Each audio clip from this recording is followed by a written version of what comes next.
প্রিয় দর্শক, আমি রবির আদি সনাতনী ইউটিউব চ্যানেল থেকে। আপনারা জানেন যে সাম্প্রতিক পশ্চিমবঙ্গে যে বিধানসভা নির্বাচন হলো, সেই বিধানসভা নির্বাচনে যে দল এই মুহূর্তে জয়ী হয়ে বিপুল সংখ্যক মানুষের সমর্থন নিয়ে গণতন্ত্রের বৃহৎ উৎসবে সামিল হয়ে তারা তাদের মুখ্যমন্ত্রী নির্বাচন করলেন, তিনি হলেন শ্রদ্ধেয় শুভেন্দু অধিকারী মহাশয়। তিনি মেদিনীপুর থেকে বিলং করেন। তো আমি অবাক হয়ে গেলাম যে ভিডিওটি দেখে। তিনি তার মুখ্যমন্ত্রিত্ব পাওয়ার পর গিয়েছিলেন তার নির্বাচনী বিধানসভা কেন্দ্র ভবানীপুরে। সেখানে মানুষের যে ঢেউ দেখা গেল, মানে জনসমুদ্র যাকে বলা হয়, দেখে মনে হলো যে ভবানীপুরবাসী তারা কি সত্যি বিপদে ছিলেন, নাকি তারা সেই বিপদ মুক্ত হয়েছেন, যে কারণে তারা তাদের এই জনপ্লাবনকে জনসমুদ্রে পরিণত করেছে।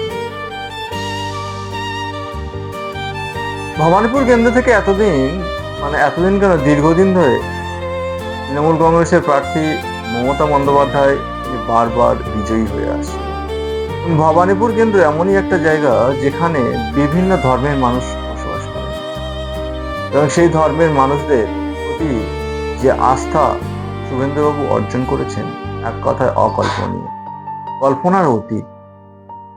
তিনি যখন তার নির্বাচনী কেন্দ্রে প্রবেশ করলেন, সেই যে জনসমুদ্র, ভাবা যায় না, সত্যি অকল্পনীয়। আপনারা দেখছেন স্ক্রিনে, আমি আপনাদের সঙ্গে শেয়ার করে রেখেছি। অবাক করার মতো ঘটনা, ভাবা যায় না। জাস্ট ভবানীপুরবাসী কি 15 বছর ধরে এই দিনটির অপেক্ষায় ছিলেন? সত্যি অকল্পনীয়।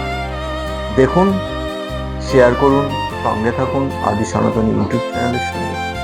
আর এমনই খবর মাঝে মধ্যেই আপনারা পেতে পারেন আদি সনাতনী ইউটিউব চ্যানেল। আমরা কোনো রং দেখে বিচার করি না। আমাদের কাজ হলো সত্যকে তুলে ধরা, মানুষের সঙ্গে থাকা, মানুষের পাশে থাকা, মানুষ যা চায় তা আপনাদের মধ্যে তুলে ধরা। বৃহৎ গণতন্ত্রের উৎসব তখনই হয় যখন এই উৎসবে কোনো দুঃখ না থাকে, সেটাকেই আমরা উৎসব বলি। আর দুঃখহীন উৎসব বলতে গেলে বর্তমানে যে পশ্চিমবঙ্গে বিধানসভা নির্বাচন হয়ে গেল, সত্যিই গণতন্ত্রের বৃহৎ উৎসব বলে মনে হলো।